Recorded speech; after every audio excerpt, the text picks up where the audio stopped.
The laboratory kitchen of Juranak was revered and feared across the galaxy. Its reinforced walls had been designed to withstand the volatile nature of his experiments. Automated hazard protocols ensured that no unprepared visitor would leave with their digestive system intact. Every tool, every surface, every ingredient had been calibrated for one purpose: to create the ultimate boundary-breaking dish, the kind that would cement his legacy as the greatest chef the universe had ever known. Juranak stood at the heart of it, his 6 appendages moving in orchestrated precision. He adjusted the molecular stabilizers that kept his latest creation from collapsing into a corrosive state. The dish before him was unlike anything he had attempted before. It was not simply dangerous. It was an act of defiance against the very concept of edibility. He had sourced the core ingredient from the depthless vents of the planet Zebrius, where no organic life was meant to exist. The fungal excretion it produced was rich in neurotoxins that could paralyze a being at the mere scent. To balance this, he had harvested the bile of a vixen ridge beast, a fluid so acidic that it had to be stored in a gravitic suspension chamber. The final touch was the distilled venom of the Naraxian void serpent, a creature so dangerous that its image had been banned from intergalactic archives due to the psychological damage it inflicted on weaker minds. It was perfect. When it was complete, he placed the dish onto a quartzite platter, its surface the only material capable of containing the meal without disintegrating. The air around it shimmered with the density of its chemical reactions. Juranak examined his work and allowed himself a rare moment of satisfaction. His assistants remained outside the reinforced viewing room, observing with silent reverence. They had witnessed lesser creations bring entire beings to their knees. The current dish had been deemed unsafe even to transport. Yet soon a delegate would arrive, one who would bear witness to the impossible. The human. Tanner Holt had never set foot in a kitchen like this before. He had eaten at questionable street stalls, survived on military rations, and once, on a particularly ill-advised dare, consumed an unidentifiable meat skewer from a back-alley food cart on Mars. But this was different. The invitation had come through the Galactic Gastronomy Exchange program.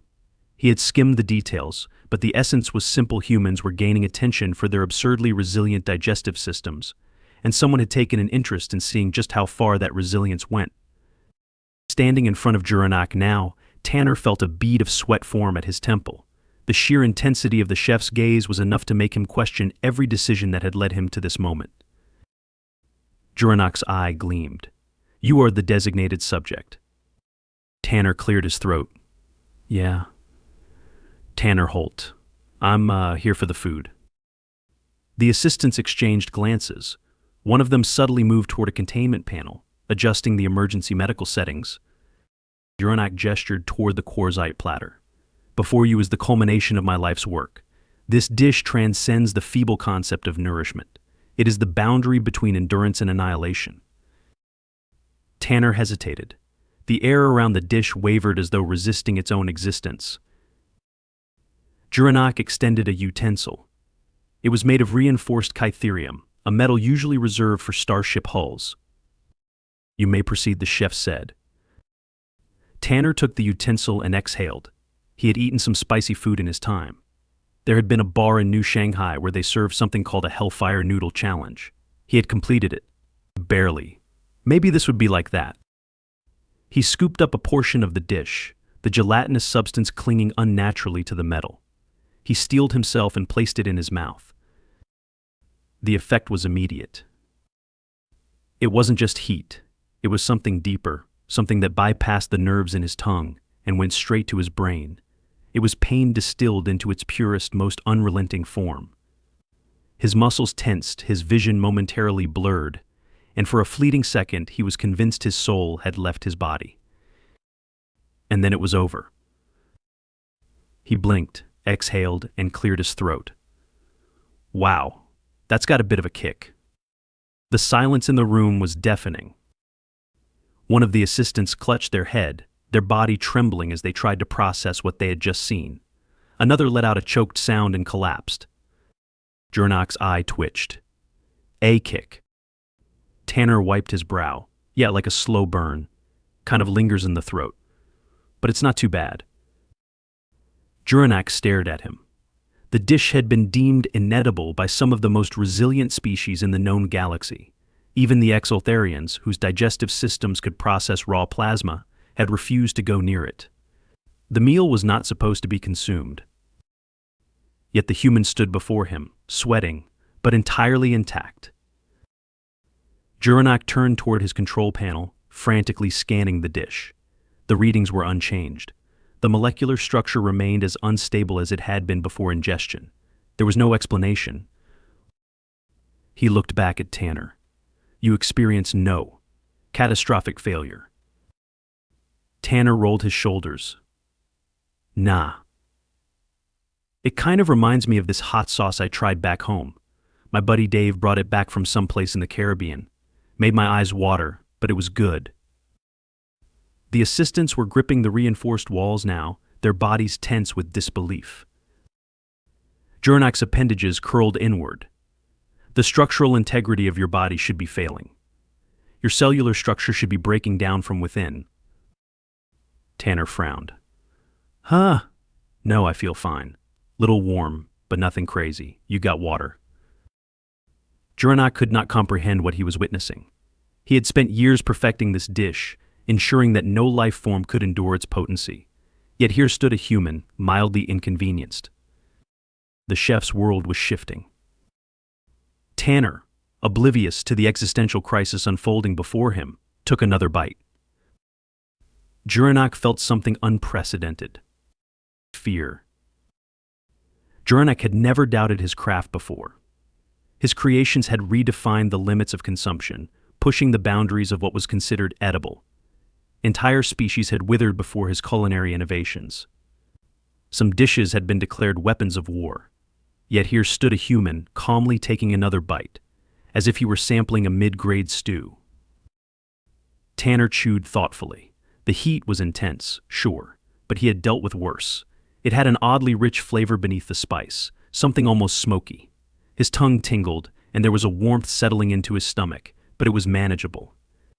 He took a slow breath through his nose, adjusting to the lingering burn. You know, he said, pointing his utensil at the dish, it's got this deep, kind of earthy taste. Reminds me of these fermented peppers I had once. You ever try kimchi? Juranak did not respond. He was recalibrating his instruments for the third time. Every scan confirmed the same result: the dish retained its toxicity. There had been no dilution, no unexpected breakdown of its lethality. The human was simply enduring it. One of the assistants had activated an emergency medical protocol, expecting the human to collapse at any moment. Juranak did not stop them. The delay had to be neurological, he reasoned. Perhaps human pain receptors operated on a delayed cycle. Any moment now, the collapse would come. Tanner tapped the side of his plate with the utensil. So is this like a special occasion dish, or do people just eat this for fun? Juranak twitched. There is no occasion that calls for this meal. It exists beyond conventional consumption. It was designed to surpass endurance itself. Tanner nodded as he took another bite.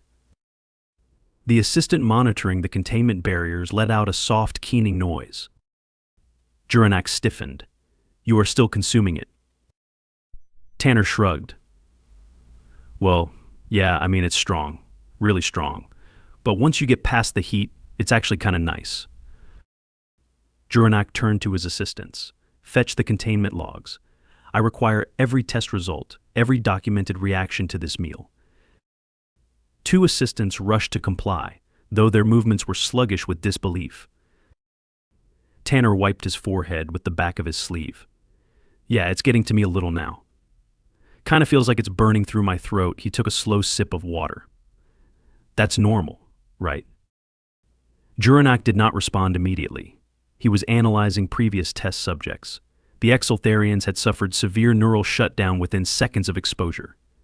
The Vextran had displayed muscle spasms and loss of speech. The Browcar, a species notorious for digesting molten rock, had begun shedding their exoskeletons in a violent allergic reaction. The list went on, each species falling to the dish in increasingly catastrophic ways. But the human sat before him, only slightly sweaty, casually sipping water. Juranak recalculated everything. You believe this meal to be Mild. Tanner hesitated. Mild? No, I wouldn't say mild. Maybe like a solid 8 out of 10 on the heat scale. But I can handle an 8. Back home, we've got stuff way worse than this. You ever hear of Carolina Reapers? Juranak did not know what a Carolina Reaper was, but the way Tanner said it sent a shudder through him. You claim to have encountered comparable toxicity in your homeworld. Tanner gave a half smile. Oh yeah, we've got all kinds of spicy food. There's competitions for it. People try to eat the hottest peppers they can find. Some of them pass out, some throw up, but some just power through. There's this show, Heat Challenge, where people eat progressively hotter stuff until someone gives up. Juranak's eye twitched. Your species intentionally consumes unbearable heat. Well, yeah, it's kind of a challenge thing. People like testing their limits. And some just enjoy the burn. Tanner took another sip of water. It's kind of a cultural thing. Some places use really hot spices in everyday food. Juranak had studied thousands of species. He had broken the strongest warriors, reduced the most resilient to nothing. But humanity, it seemed, did not abide by the natural laws of endurance. They did not simply survive hardship. They sought it out. The assistant returned, holding the records in trembling hands. Master, the logs confirm that no species has withstood exposure without immediate failure. The human's continued stability is without precedent. Juranak stared at Tanner as though seeing him for the first time. You do not merely endure suffering. You pursue it for amusement. Tanner scratched the back of his head. Well, when you put it like that, it sounds kind of messed up. But yeah, I guess so. Juranak's mind raced. His entire career had been dedicated to breaking limits. He had engineered the Inedible, forged meals that defied consumption itself. And yet, here sat a human, calmly working his way through a dish that had been declared a biochemical hazard. He turned back to his workbench. Something new had been introduced into his equation. A species that did not fear suffering, but embraced it. A species that found joy in what others considered unbearable. Juranak had believed he had reached the pinnacle of culinary extremity. He now understood he had merely been standing at the threshold. Tanner set down his utensil, exhaling through his nose. Okay, yeah, it's hitting me now. My stomach's on fire. But I gotta say, the aftertaste, not bad. Juranak slowly, methodically, stepped toward his preparation station. Assistant, fetch the containment-grade plasma extractors. The experiment is not yet complete. The assistant hesitated. Master. Juranak's eye burned with something new. If the human wishes for heat, then I shall provide it. Tanner frowned as he wiped his mouth. What exactly does that mean? Juranak moved swiftly, selecting ingredients that had been deemed unsafe for biological exposure. You have issued a challenge, human. I shall answer. Tanner suddenly had a bad feeling about this. The assistant scattered, preparing containment shields and recalibrating hazard levels. Juranak was already assembling his next creation, moving with a renewed sense of purpose. The universe had changed, and Tanner Holt was about to experience the full force of it. Tanner's stomach was still processing the first dish when Juranak began assembling the next. The air in the kitchen thickened with anticipation.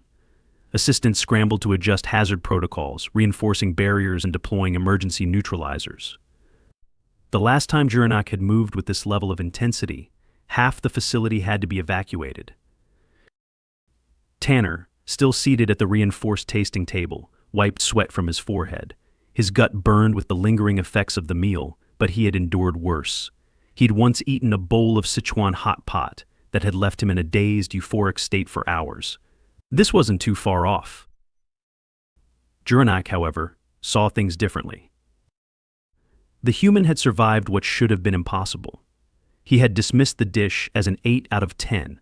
It was an insult to Juranak's craft, to the very notion of what food could be. But it was also an opportunity. For the first time in years, he had been presented with a challenge. You have tasted heat, Juranak said, his voice low and deliberate, but you have not yet experienced it. Tanner frowned. I feel like I've experienced it pretty thoroughly. Juranak's appendages moved with practiced precision, retrieving vials from a secure containment unit. Each was labeled with warning symbols in multiple galactic languages. Even the containers themselves were reinforced, built to prevent accidental exposure. The assistants grew tense as Juranak carefully extracted the first ingredient. It was a crystalline powder that emitted an eerie, pulsing glow. Tanner had seen enough bad sci-fi movies to know that glowing food was usually a bad sign. Juranak held it up.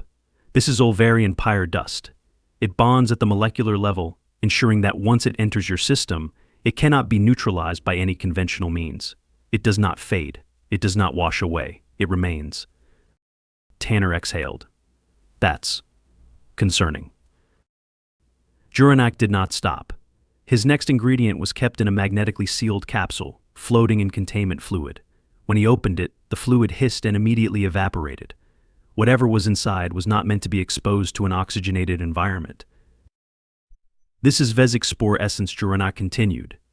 A single microdose has been used in military interrogation procedures to induce psychological distress. Tanner shifted in his seat. Right, because that belongs in food. Juranak ignored him. The final component was extracted from a thermally shielded chamber. It was a thick, black liquid that refused to settle, shifting and writhing as though it had a will of its own. Tanner immediately disliked it. And that. Juranak's voice was reverent. This is the pure extract of the Luthraxian inferno peptide.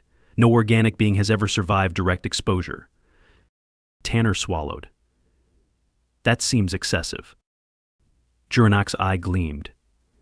It is necessary. The assistants watched in horror as Juranak began assembling the new dish. Unlike the first meal, which had been a controlled experiment in toxicity, this was something different. It was an escalation. A declaration of war. Tanner sat back, rubbing his hands against his pants. He had come into this experience expecting to sample strange food, maybe push his limits a little. Now he wasn't sure if this was still about food or if Juranak was actively trying to kill him. So Tanner said cautiously, "Is there a point where we stop escalating this?" Juranak did not look up. No. Tanner sighed. Of course not. The dish came together at an alarming speed. The pyre dust dissolved into the thick liquid base, causing the entire mixture to vibrate. The Vesic spore essence was introduced drop by drop, each one sending out a faint ripple that distorted the air around it.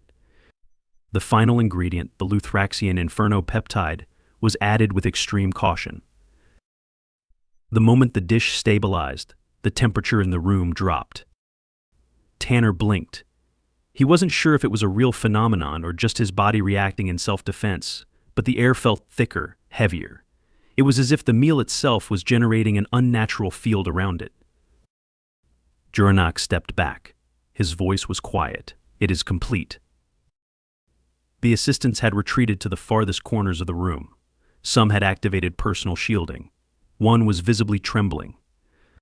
Tanner exhaled. Right. Let's, take a look. Juranak placed the dish before him. It was a small portion, barely a mouthful, but it radiated an energy Tanner could feel in his bones. The texture was strange, shifting between liquid and solid, as though unable to decide what it wanted to be. It smelled. Wrong. Not rotten, not burnt, just wrong, like it didn't belong in the realm of consumable things. Tanner stared at it. This is safe, right? Juranak did not respond. Tanner sighed, grabbed the utensil, and scooped up a portion. The assistants collectively flinched. He placed it in his mouth. For a moment, nothing happened. Then, everything happened. It wasn't heat. It was something beyond heat. It bypassed every pain receptor he had and went straight to his nervous system, sending his brain into a full-scale alarm. His vision blurred, his hearing distorted.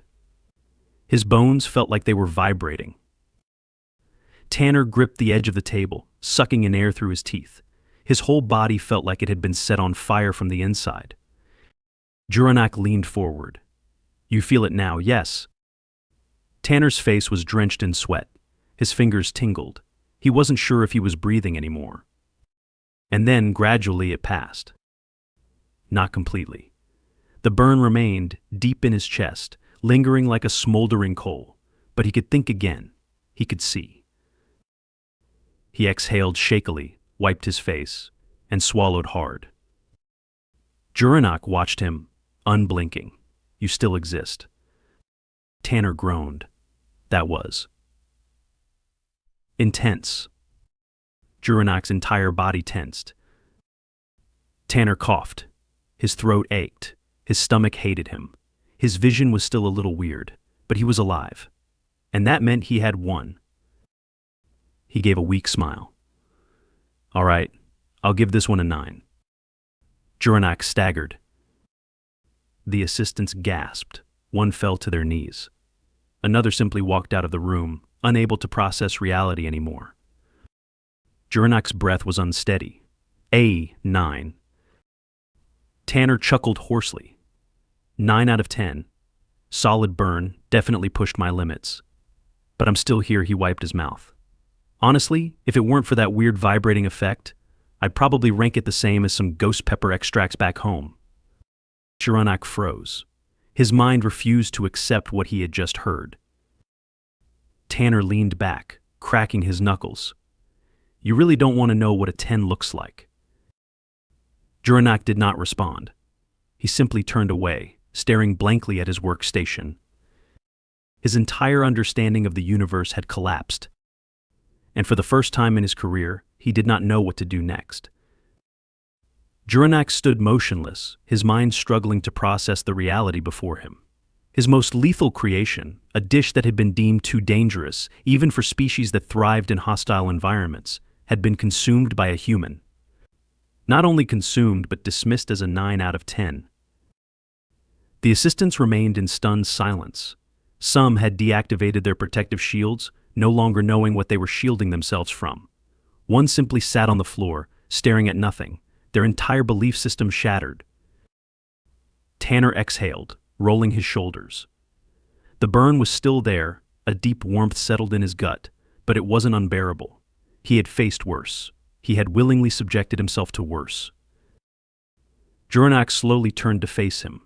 His voice was measured, but there was a weight behind it, as though he was speaking to something beyond comprehension. You say this ranks as a 9, that there exists something greater. Tanner wiped his brow, still feeling the aftershocks of the meal.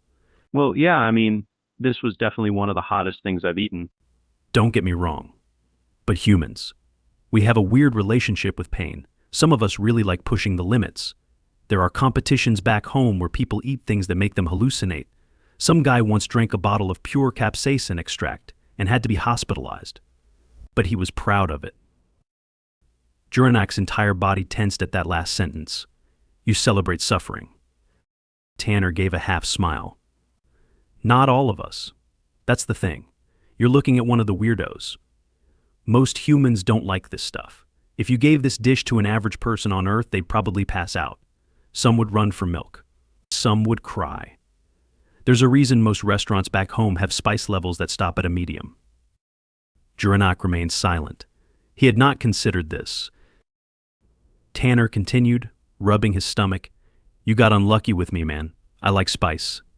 I seek it out. You could have served this to another human, and they would have dropped in seconds. We're not all spice fanatics. We just have some lunatics who make the rest of us look indestructible. The room was heavy with thought. Juranak slowly stepped toward the preparation station, looking down at his tools.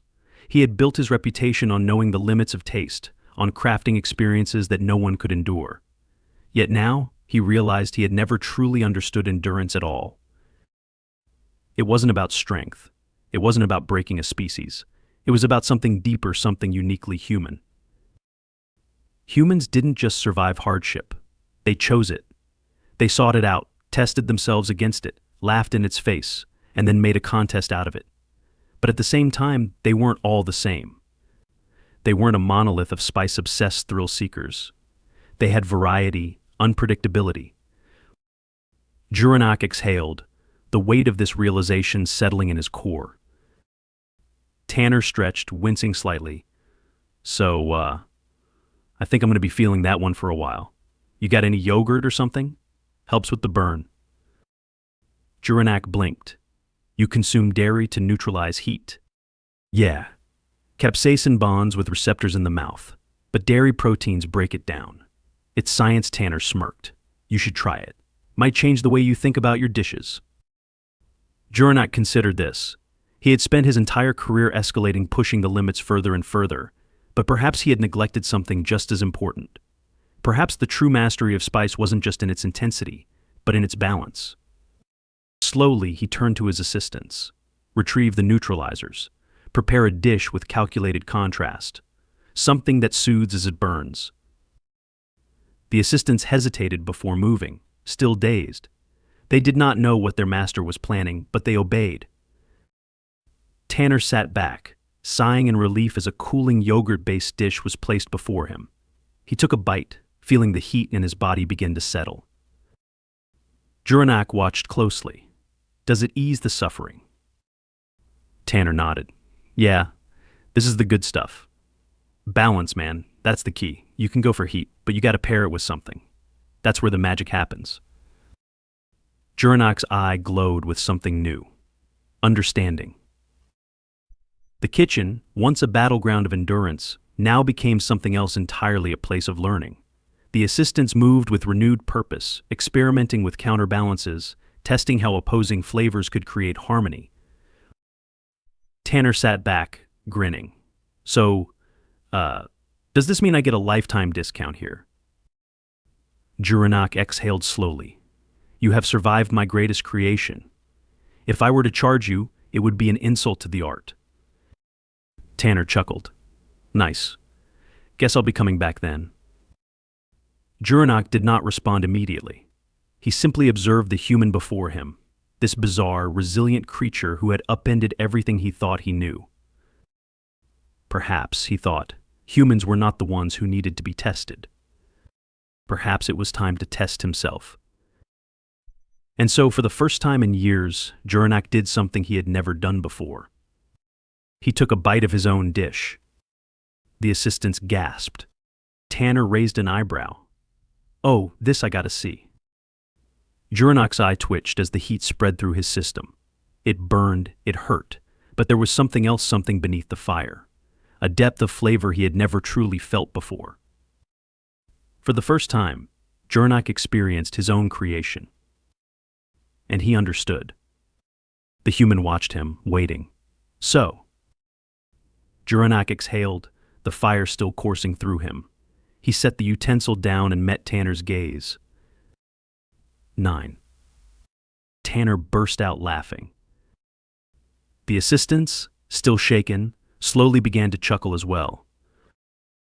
The great Juranak, master of the unthinkable, had met his match not in a warlord, not in a species known for resilience, but in a single human with an iron stomach and an appreciation for a good burn.